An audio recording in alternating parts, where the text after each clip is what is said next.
Les utérus sont instrumentalisés depuis des siècles, que ce soit à des fins religieuses, politiques de manière générale, économiques ou guerrières. Souvent, quand on dit qu'on ne veut pas d'enfants, la première question c'est « Pourquoi tu ne veux pas d'enfants ?» Cette question, soit on pourrait la poser à tout le monde, parce que se questionner sur pourquoi on veut un enfant, je pense que c'est hyper important aussi.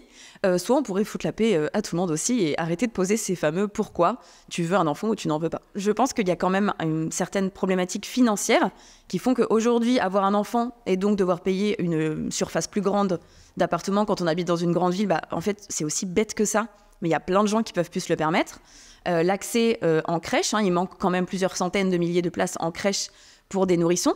Et donc, en fait, ce manque de places en crèche fait que les femmes doivent quitter leur emploi ou passer à temps partiel. On parle beaucoup d'écologie.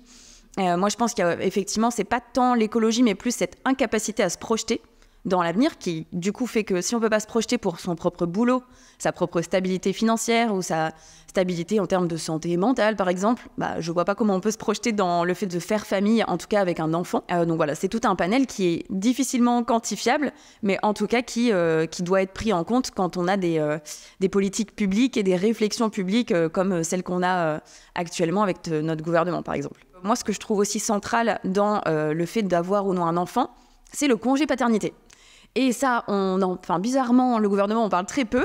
C'est que les pays où le congé paternité est égal au congé maternité, donc comme l'Espagne, qui l'a mis en place, c'est 16 semaines pour les deux parents depuis 2021, c'est le pays où les inégalités hommes-femmes se réduisent le plus vite.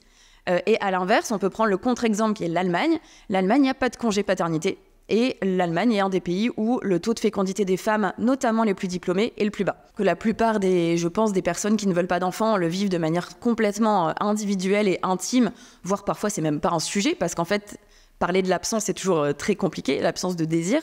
Mais dans mon cas, j'ai décidé de le politiser parce que, en fait, quand on ouvre cette boîte de Pandore de « oh là là, il y a des femmes qui refusent de mettre leur corps au service de la nation », et en fait, on se rend compte qu'il y a des réactions très virulentes, politiques notamment. Et on se rend bien compte du coup que les utérus sont instrumentalisés depuis des siècles, que ce soit à des fins religieuses, politiques de manière générale, économiques ou guerrières. Et en fait, on est dans cette idée que les corps qui ont des utérus doivent se rendre disponibles. Il y a plein d'autres manières de gérer, par exemple, une baisse de la natalité, parce que là, ce qui est en jeu, c'est vraiment une baisse du nombre d'actifs et d'actives. C'est de soutenir l'emploi des femmes, parce que comme je le disais, en fait, plein de femmes sont à temps partiel subi. En fait, on peut les soutenir dans le fait qu'elles puissent être à temps plein. Il y a aussi l'immigration, qui est une optique qui a été mise en place par plein d'autres pays comme l'Allemagne, qui se rendaient compte que c'était un moyen aussi justement d'avoir assez d'actifs sur son territoire. Et du coup, le problème se pose pour la France, c'est qu'on refuse de soutenir assez les places en crèche ou les politiques publiques pour accompagner les familles.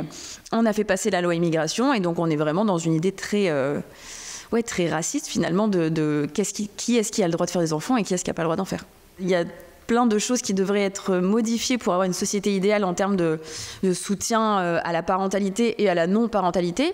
C'est que déjà, c'est de banaliser et de normaliser le fait que ne pas avoir d'enfants, ça peut être tout aussi épanouissant qu'en avoir. Donc de ne pas hiérarchiser en fait les chemins de vie. Deuxièmement, je le répète, mais les hommes doivent être responsabilisés et doivent prendre cette responsabilité eux-mêmes pour s'investir dans le champ de la parentalité. S'ils font des enfants, ils doivent s'en occuper de manière à minima égale avec le coparent et notamment les femmes.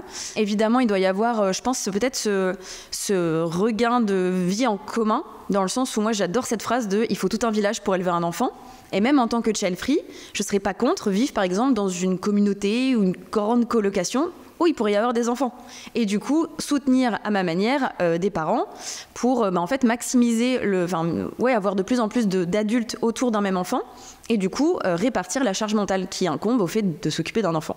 Donc je pense que ce serait déjà des pistes pas mal et qu'il y a déjà pas mal à faire si on fait ça.